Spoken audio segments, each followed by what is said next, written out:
안녕하십니까 시청자 여러분, 박정호입니다. 자, 여론의 흐름을 알아보는 시간입니다. 오늘도 김봉신 메타보이스 이사 나와 있습니다. 안녕하십니까? 안녕하십니까? 네. 자, 한국갤럽 조사 저희가 매주 살펴보고 있는데요. 개요부터 좀 말씀 좀 해주시죠. 예. 한국갤럽 오늘 발표된 한국갤럽 조사입니다. 네. 조사 기간은 11월 7일부터 9일까지 3일 동안이고요. 예, 전화조사원 인터뷰 방식으로 진행이 됐습니다. 의뢰자가 없는 자체 조사이고요. 더 자세한 사항은 중앙선거여론조사 심의위원회 홈페이지 및 한국갤럽 홈페이지를 참조해 주시면 되겠습니다. 네. 자, 윤석열 대통령 지지율 국정수행 평가부터 살펴보겠습니다. 자, 어떻게 나왔습니까? 보시면은 3주 연속 오르고 있는 추세인데요. 그래서 10월 3주에 30%로 최하치를 기록하고 네. 지금 아주 미세하게 올라서 6%포인트 올랐는데 어, 아직 변동폭으로 본다면 대단히 크게 변동하는 것은 아니지만 네. 3주 만에 6%포인트 올라서 지금은 긍정한다, 잘하고 있다가 36이 됐고요. 부정률은 미세하게 낮아졌습니다. 그래서 역시 10월 3주 61로 가장 높았던 부정률이 지금은 55로 역시 마찬가지로 6%포인트 하락한 상태입니다. 지난주와 비교하면 부정률은 3%포인트 하락했고 그다음에 긍정률은 2%포인트 상승했습니다. 네. 자, 상승세를 보이고 있다. 어떤 부분이 좀 작용하고 있을까요? 어떻게 주관식 응답은 나왔습니까? 지금 여기 긍정평가 이유를 좀 보시겠습니다. 외교는 32%니까 대동소이하다라고 치면 그 경제 민생 때문에 잘하고 있다라고 평가한다. 긍정 평가한다가 4%포인트 많아져서 8%가 됐습니다. 긍정 평가자 규모가 늘어난 것도 일부 네. 늘어난 것도 이제 눈여겨 보셔야 되겠지만 경제 민생이라고 응답한 응답 비율이 조금 많아졌습니다. 높아졌습니다. 이렇게 따진다면 지금 그러면 경제 민생 정책이 무엇이냐라고 했을 때는 네. 구체적으로 나타난 건 없었거든요. 구체적으로 나타난 건 없었는데 여기서 경제 민생 그리고 서민복지 정책도 이제 4% 정도 잡혔습니다. 아마 좀 공매도를 금지 기간을 좀 연장한다던가, 그렇네요. 그다음에 이제 불법 사금융에 대해서 대책을 마련하겠다 이런 주장을 한다든지 하는 그런 것들이 좀 영향이 있지 않았겠느냐라는 네. 것도 하고요. 그 최근에 들어서는 윤석열 대통령 그 이념 관련해 가지고 좀 그런 발언이 많이 줄어들었습니다. 네, 이념 얘기는 거의 지금 공식적으로 안 나오고 있어요. 예. 그래서 보도도 없고 국민들이 볼 때는 윤 대통령의 행보를 지켜보는 상황에서 예.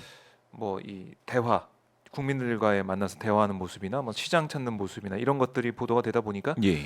좀 민심, 민생, 경제를 신경 쓰는 게 아니냐. 그렇죠. 또 지지층의 입장에서는 이제 지지를 할 이유가 명분이 생겼다. 이렇게 생각할 수도 있겠고. 그런 것들이 진짜 전반적으로 영향이 있었다라고 좀 보시면 되겠고요. 네. 나머지는 대동소이합니다. 전 정권 극복, 공정 정의 원칙 이런 것들이 있는데 네. 사실 공정 정의 원칙이 집권 초기에만 해도 상당히 높이 올라와 있었는데 요거는 좀 많이 빠졌거든요. 그러니까 요거 공정 정의 요 내용, 원칙, 소신 이런 내용이 빠지면서 그 자리를 이제 이념이 대체했다가 네. 지금은 이제 경제 민생이 조금 올라오고요. 그다음에 이제 외교는 항상 좀 탄탄하게 받쳐주고 있었던 그런 내용입니다. 그래요. 자, 외교에서 이제 민생, 경제 민생 얘기가 긍정 평가에서 나오고 있다. 이 부분이 이제 눈에 띄는 부분이고, 그럼에도 불구하고 이제 부정 평가는 계속해서 과반, 맞습니다. 55%까지 이번에 나왔으니까 계속해서 국민들의 절반 이상은 잘 못하고 있다. 부정 평가하는 거 아니겠습니까? 부정하고 있습니다. 55 어떤 적지 않은 이유? 수치고요. 예. 여기서 보시면은 외교가 좀 빠졌고 예. 경제 민생 물가가 많이 경제 민생 올라가네요. 물가가 이제 4%포인트 많아져서 24가 네. 됐는데요. 항상 말씀드리지만 이게 베이스가 다르죠. 긍정 평가하시는 분들은 360명인데 지금 이건 이제 가중을 먹인 거기 때문에 네. 가중을 먹이기 전에는 여기서 보시면은 조사 완료 형태로는 366명입니다. 그리고 여기 보시게 되면 부정 평가자는 544명인데 가중 처리하면 548명이 됐을 때 거기서 이제 24%이기 때문에 이게 이제 명수로는 응답한 명수로는 이게 더 많기는 합니다. 그래서 경제 민생 물가에 대해서 지금 굉장히 좀 힘들어하시는 분들이 네. 적지 않이 있다, 많다 이렇게 보시면 되겠고요. 그다음에 이제 독단적이고 일방적이다 이게 이제 4%로 갑자기 뛰었습니다. 묘하네요. 독단적 일방적이다. 아마 제가 봤을 때는 계속된 연이은 그 야권에서 뭐 민주당 네. 뭐 만나자 뭐 이런 게 있었는데 아. 그런 것도 잘 지켜지지 않는 데다가 여당 내에서도 사실 이준석 신당 얘기가 아주 굉장히 그 이게 물 밑에 있다가 물 위로 이제 떠오르기 직전인데요. 네. 그렇다 보니까 정치와 관련돼서는 굉장히 독단적이고 일방적이다라는 이미지가 굳어지는 게 아닌가라는 생각이 있습니다. 네. 역시 외교와 외교. 관련해서도 그다지 뭐 싫다. 그 다른 면을 보는 것 같아요.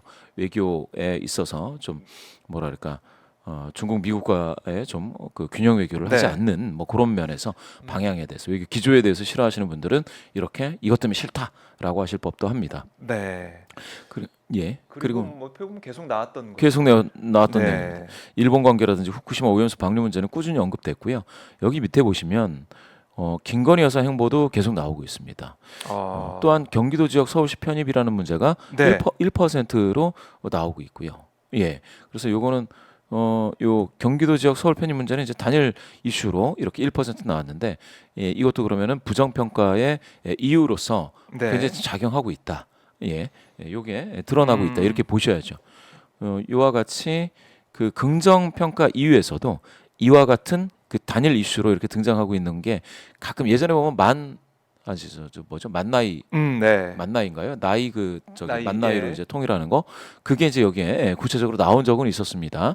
네. 그런데 이와 같이 이제 뭐 다른 정책이라든지 이렇게 뭐 없었죠. 잘 안 나왔습니다. 한 가지 있었구나. 저기 의대 네. 정원과 관련해서 한번 1% 나온 적이 있었죠.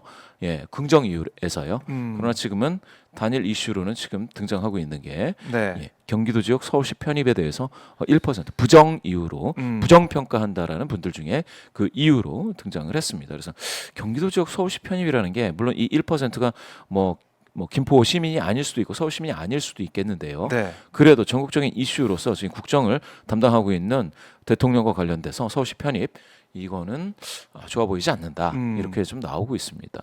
그래요. 예. 자, 대통령의 이제 행보가 말 한마디 한마디가 얼마나 중요한지 저는 이번에 보면서 지지율 보면서 좀 느낄 수 있는 게 이념 얘기 안 했더니 올라간다. 그렇죠. 뭐 공산 전체주의 이런 단어 발언들 안 했더니 올라간다. 예. 민생 행보 뭐 시장에 가고 국민들 만나고 이런 거 보면은 좀 국민들이 특히 지지층에서 반응을 하고 있다. 이게 좀 어떻게 보면 시사점이 큰 것 같아요. 맞습니다. 그동안 그러면 왜 이렇게 안 했나 그렇죠. 이런 생각도 들고 예. 그리고 제일 중요한 부분은 어떻게 보면 지금까지 민생 행보라고 하지만은 비판하는 쪽에서는 이거 자기 편 만나는 그런 행보 아니냐. 진정한 또 민생 행보는 아니다. 기자회견 한 번도 안 하고 야당 대표 만나지도 않고 스치기만 하고 악수만 하고 악수만 한 번 했죠. 아직까지 믿지는 못하겠다. 이렇게 보는 분도 있을 거예요. 그러니까 이제 부정평가가 과반 이상 나오는 것이고요. 그렇죠. 어떻게 좀 대통령 행보가 바꿔야 된다고 보십니까? 맞습니다. 정확히 보셨는데 제일 네. 중요한 거는 사실은 그 여당 내의 목소리들도 이제 그 포용하는 자세가 필요하지만 사실은 전체적인 국민 많은 분들과 이렇게 허심하게 소통하기 위해서는 네. 먼저 야당 지도자들하고 좀 손을 잡아야죠. 그러니까 악수하는 정도 빼고 그거 좋았습니다. 악수하는 것도 좋고 다 좋은데 네. 티타임을 한다던가 예전에 뭐 김영삼 전 대통령은 그 칼국수를 그렇게 드셨어요. 예. 칼국수 제가 아직도 기억이 또렷하게 납니다. 뭐 그런다던가 뭐 그런데 좀 뭐 음식을 같이 놓고도 좋고 아니어도 좋고 조금 이렇게 협치하는 행보가 좀 필요하다라고 생각하고 노무현 전 대통령처럼 뭐 대연정하겠다 이런 선언까지는 못 간다 하더라도 뭐가 있어야겠죠. 그러면은 뭡니까 김대중 전 대통령이나 영수회담을 굉장히 자주 또 하면서 전국 돌파를 시도했고요. 국정 운영에 이제 탄력을 주기 위해서 노력한 그런 것들도 좀 참조해야겠다라는 생각이 들고요. 이명박 전 대통령 같은 경우에는 그러면 정치 쪽은 내가 관여 안 하겠다 해서 특임장관실 만들었거든요. 정무를 담당하고 있는. 그렇죠. 그렇게 해서 정부가 야당 인사까지도 다 만나서 의견을 좀 취합하기 위해서는 그것만 전문으로 하는 장관실을 두겠다라고 했던 그런 기억이 있습니다. 그런 것들도 좀 본보기가 될 수가 있기 때문에 뭐 지금 이념 그 발언 지금 중단된 거는 굉장히 좀 긍정적으로 보여지고요. 네. 몇 가지 이제 서민 정책을 좀 가져가는 것도 괜찮긴 한데 지금 이렇게 경기도 지역 서울 편입처럼 이게 저는 이 이슈를 덮는 이슈이지 않겠습니까? 그러니까 네. 그 강서 보선에 좀 실패한 그런 내용을 좀 덮기 위해서 그리고 또 이제 여권에서의 내홍 이런 것들을 덮기 위해서 제기된 건데요. 준비되지 않게.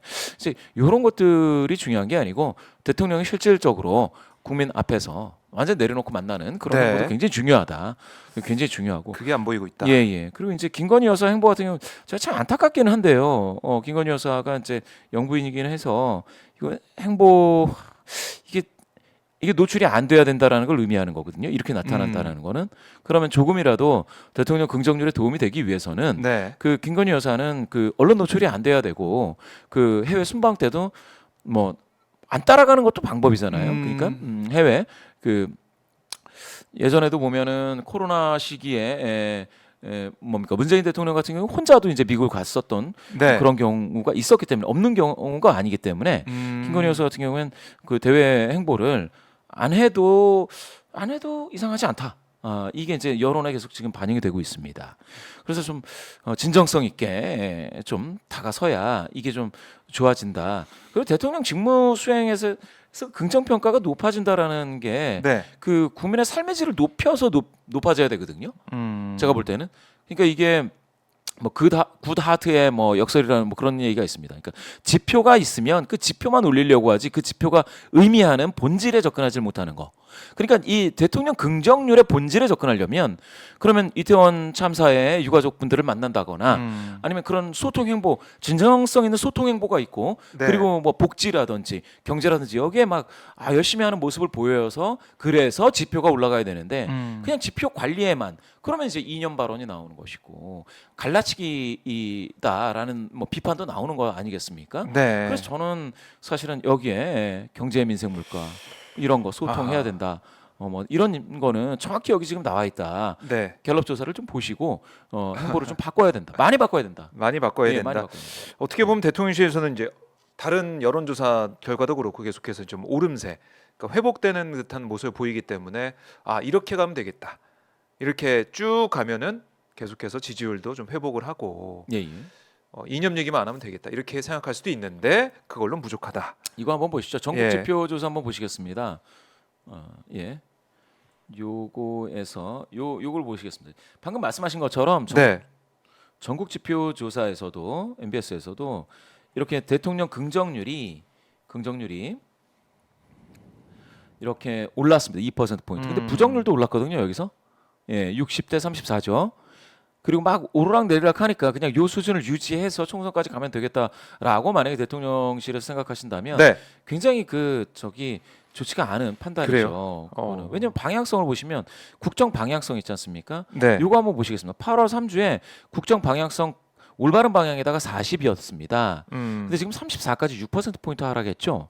근데 잘못된 방향이라는 것은 이제 53에서 지금 59까지 올라갔습니다. 네. 이거 역시 6% 포인트 올라갔습니다. 결국은 이 갭이 지금 잘못된 방향이라고 하는 요게 우세한 요 갭이요. 지금 13% 포인트 우세했다가 지금 보시면은 어떻습니까? 25% 포인트로 격차가 벌어졌죠. 벌어지고 있습니다. 잘못된 방향으로 가고 있다 국정이. 그래요. 예, 설문 문항이 윤석열 정부의 국정 운영 방향성에 대해 어떻게 생각하십니까? 라고 물어서요. 잘못된 방향으로 가느냐, 올바른 방향이냐 이렇게 물어봤을 때 네. 지금 이 갭이 더 커지고 있다. 지금처럼 해가지고 국민 많은 분들의 어떤 민심을 얻을 수 있느냐? 중도 성향이신 분들, 진보 성향이신 분들, 지금은 보수 성향이신 분들도 굉장히 좀 서운하게 생각하시는 게 많습니다. 네. 그렇다고 하면 요 여론에는 지금처럼 가서는 되지 않고 좀 방향을 전환해야 된다라는 걸 보여주고 있다. 예. 방향 전환은 필요하다라고 방향 여론은 전환. 얘기하고 있다. 이렇게 말씀하셨고, 자, 근데 어제 이제 국회에서 노란봉투법 또 방송 3법 통과가 됐습니다. 여기에 대해서 뭐 정부 여당 반대를 해왔고요. 그걸 따라서 대통령실에서도 지금 기류가 거부권 행사, 제2요구권 행사를 대통령이 할 것이다 이런 얘기가 나오고 있는데 어떻습니까? 거부권 행사 실제로 일어나게 된다면. 거부권 행사가 지금 처음 있는 일이 아니죠. 그래서 거부권 행사해도 뭐 양국관리법하고 간호법 예예 개정안. 거부권 네. 행사가 됐었죠. 그래서 대통령 거부권 행사해도 뭐 한 30-40%요 사이에서 긍정률을 얻을 수 있기 때문에 네. 계속 거부권 행사하겠다 이렇게 생각하실 수도 있겠는데요. 네. 그거는 안 되는 일이죠. 안 왜냐하면 된다. 계속해서 거부권 행사를 한다라는 게 예. 아니 그러면 그 국민을 대표해서 국민의 대변인인 국회의원들이 국회에서 만든 모든 거를 다 거부할 것이냐? 그러면 국정을 발목 잡는 국회가 아니고 네. 국회의 발목을 잡는 국정이 되는 거지 않습니까? 그러니까 그렇죠. 제가 이거는 잘 생각을 해봐야 될 게 음. 항상 그랬어요. 뭐 야당이 많기 때문에 야당의 국회의원 의석수가 많기 때문에 네. 국정의 발목을 잡는다고 하는데 지금 국가가 그러니까 그 정부가 무엇을 하려고 했을 때 발목 잡은 게 뭐냐를 한번 보셔야 되는 거거든요. 이거를. 그렇죠. 아니 그러니까 외국을 나가서 외교 행보를 하는데 야당이 발목을 잡았느냐 그런 건 없지 않습니까? 네. 예. 지금 많이 언론에 노출되는 건 대통령실에서 외국으로 나가는 거였거든요. 외교 행보. 근데 그거에 대해서 발목을 잡은 거는 아니죠. 그런데 지금 보면 국회가 무슨 법안을 냈을 때 정확하게 거부권 행사를 한다라는 거는 마치 서로 그냥 발목 잡기를 더 열심히 하겠다라는 어떤 의지의 표현 네. 이렇게 된다는 거죠. 그 거부권 자체에 대해서 잘 생각. 저는 그래서 만약에 진짜 그 여당이 네. 그리고 대통령실에서 거부권을 행사해야 된다라고 하면 아니 여러 가지를 해야 돼요. 국민과의 만남도 좀 해보고 그렇지 않습니까? 그렇죠. 그런 입법 주장을 했던 그게 뭐 야당이 일방적으로 뭐 갑자기 뚝 떨어진 법안을 내는 게 아니지 않겠습니까? 네. 거기에 대해서는 많은 어떤 국민분들의 어떤 목소리가 담겨 있는 건데 네. 그럼 그런 분들도 와봐라라고 해가지고 이야기를 나눠야죠. 직접 만나서 얘기를 한번 나눠보고 왜 그렇게 말씀하시느냐라고 하는 것들이 예전에도 있었습니다. 네. 많은 정부들이 그게 이제 그 김대중 정부서부터 국민과의 대화가 좀 약간 활성화되는 뭐 그게 역사가 좀 있기 때문에 없는 일이 아니잖아요. 그렇죠. 그래서 모셔다 놓고 얘기를 듣고 그 뭡니까 정말로 오고 싶은 사람은 다 한번 와봐라라고 해서 이야기를 듣고 그래서 우리는 거부권 행사한다라고 하던가. 네. 의견 수렴의 창구가 있어야 돼요. 그래야 소통, 진정한 소통이라는 게 되는 겁니다. 지금과 같은 상황에서 무조건적인 거부권을 행사한다. 그러면 이거 여기서 MBS 여기 보시듯이 올바른 네. 방향이라는 게 계속 낮아질 수가 있죠.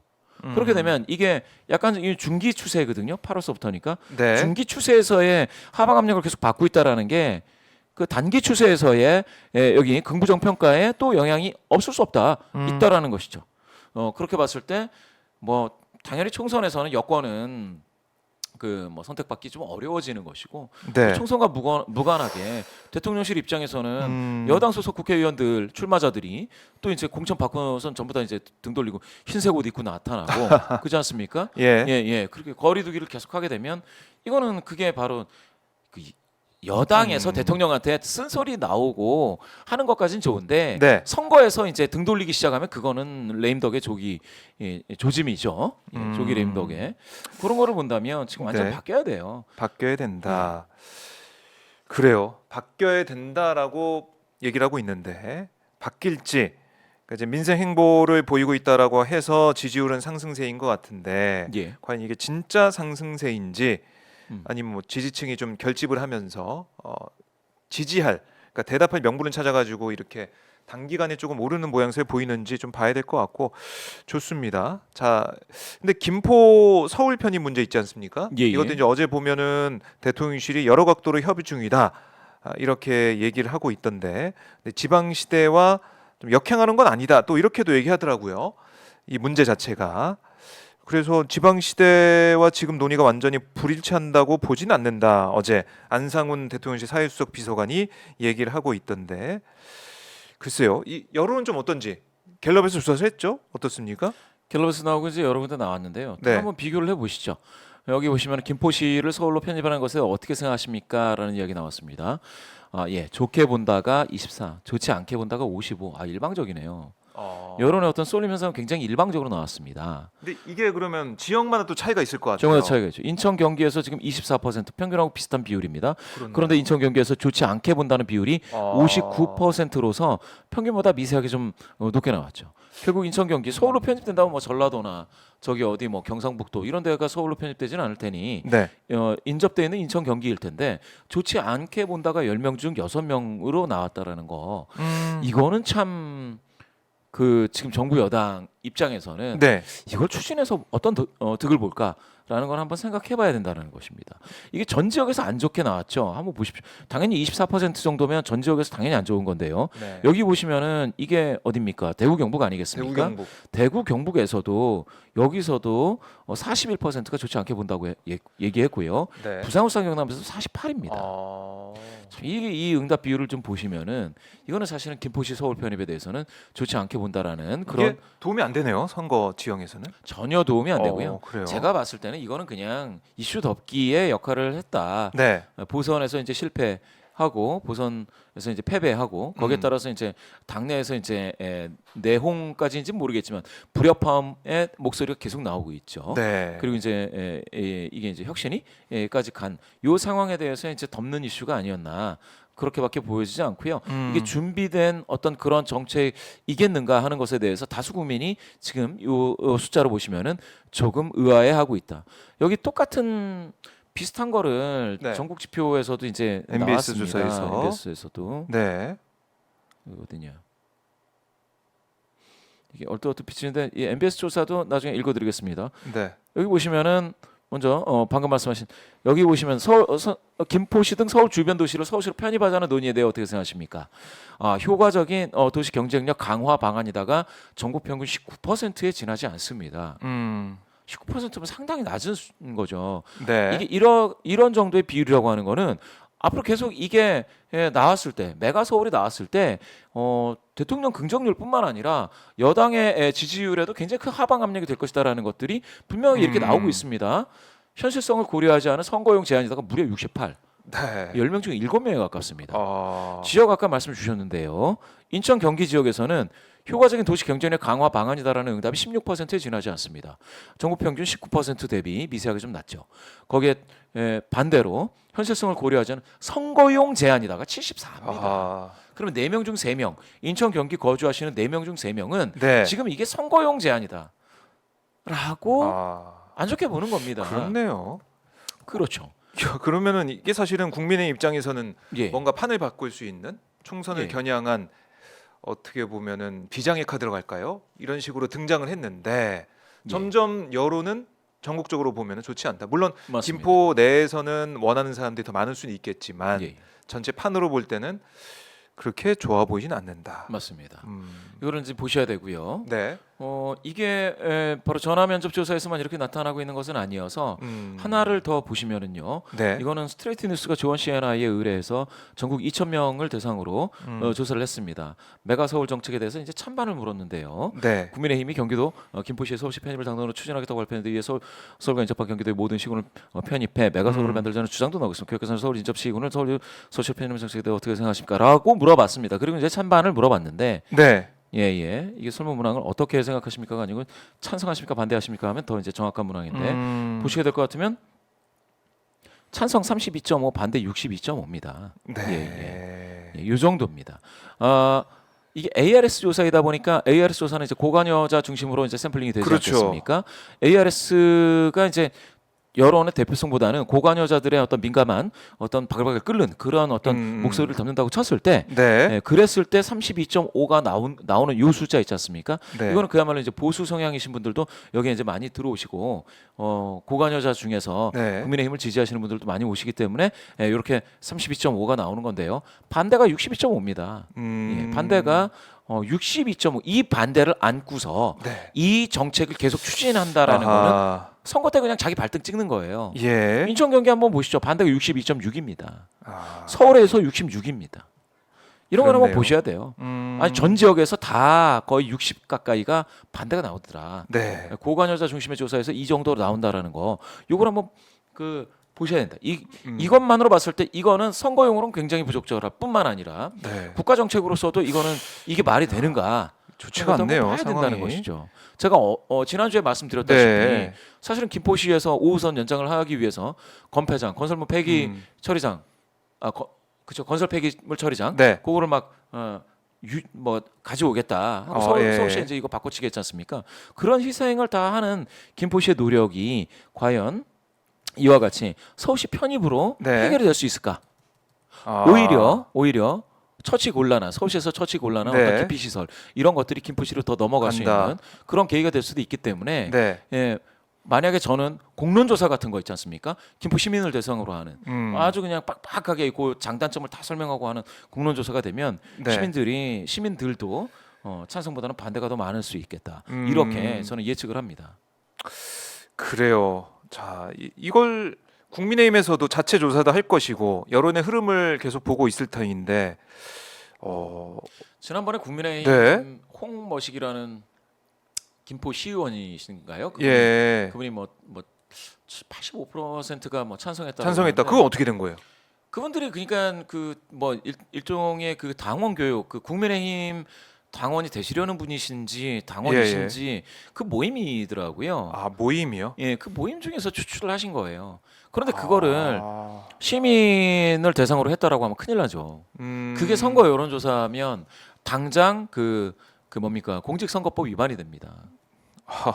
왜냐하면 대표성 있게 추출해야 된다라는 거거든요. 네. 근데 그거는 이제 선거 여론조사가 아니니 이슈와 관련해서는 그것까지 이제 여심이가 규제하고 있지 않습니다. 그래서 그런 현안 조사도 여심이가 규제해라라고 네. 하는 게 사실은 지금 국민의힘 여당 쪽의 입장이었거든요. 네. 그런데 정작 현안에 대해서 어떤 정치 성향별로 굉장히 좀 편향되어 있는 한쪽의 목소리만 들을 수밖에 없는 분들 속에서 추출을 한 거죠. 네. 그래서 물어봤더니 찬성 비율이 뭐 85인가 그렇게 나왔었던 것 같은데요.